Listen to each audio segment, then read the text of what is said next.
अष्ट सिद्धि नवे निधि के दाता, दुखियों के तुम भाग्य विधाता।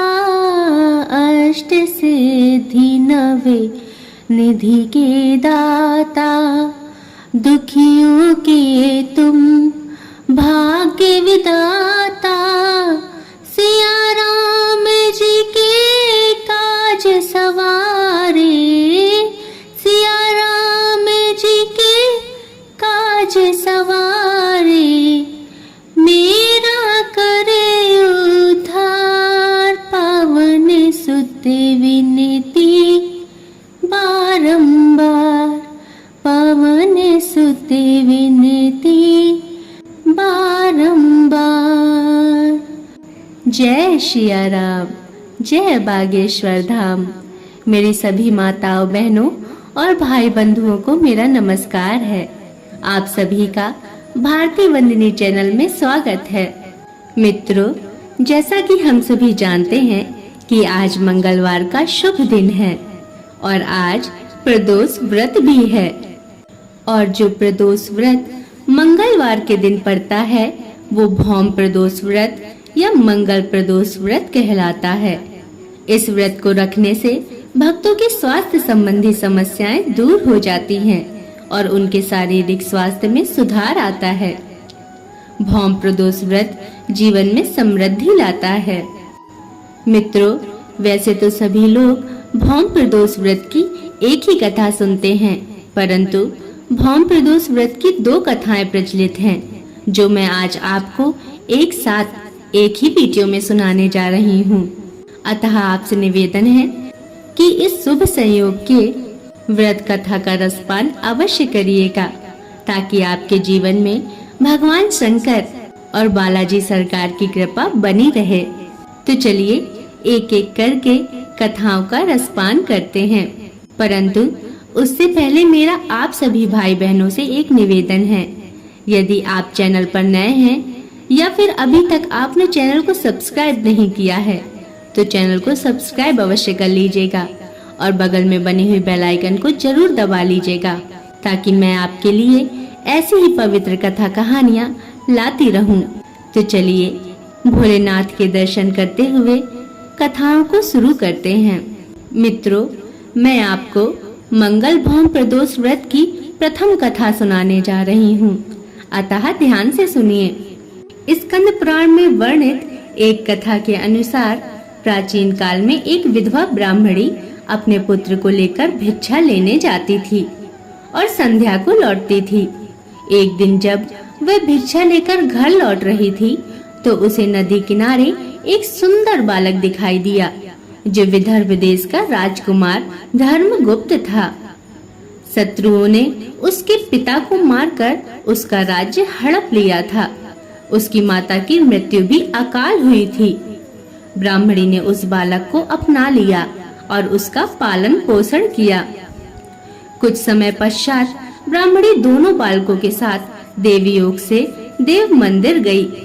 वहां उनकी भेंट ऋषि सांडिल्य से हुई।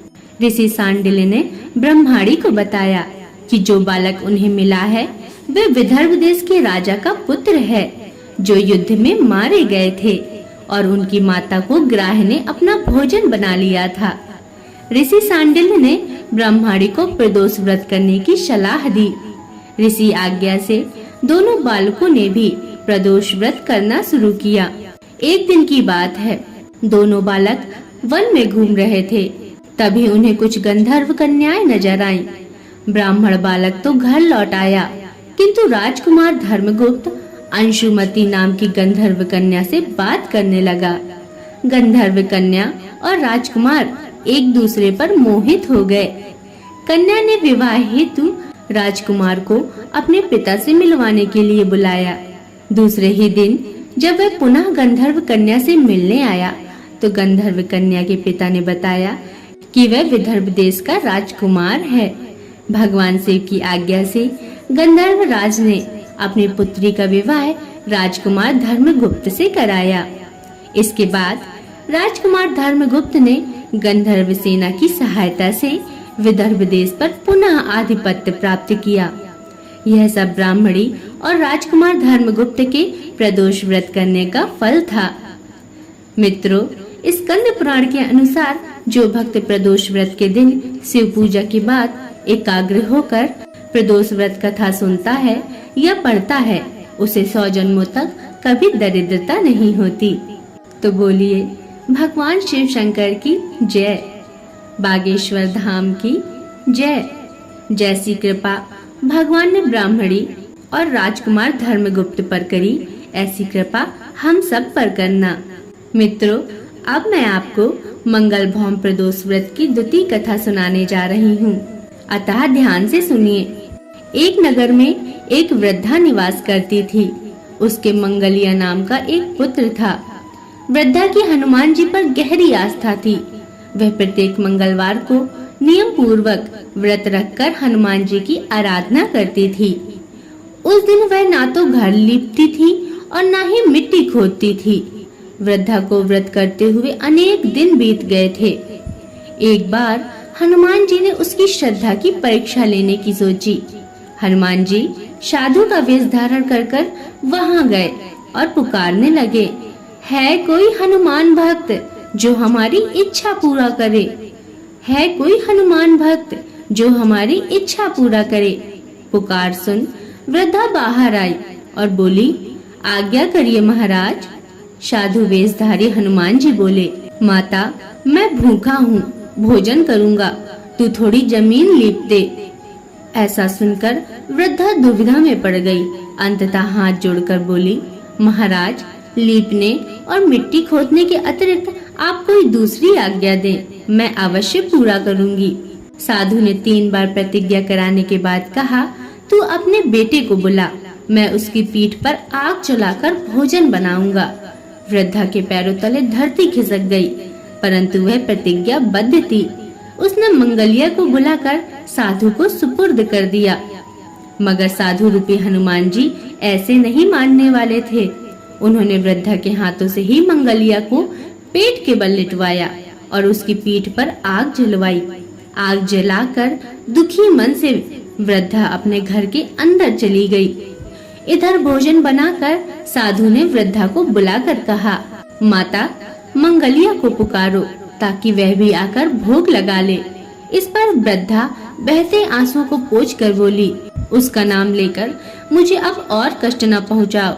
लेकिन जब साधु महाराज नहीं माने तो वृद्धा ने मंगलिया को आवाज लगाई। पुकारने की देर थी कि मंगलिया दौड़ा दौड़ा आ पहुंचा। मंगलिया को जीवित देख वृद्धा को सुखद आश्चर्य हुआ। वह साधु के चरणों में गिर पड़ी। साधु अपने वास्तविक रूप में प्रकट हुए।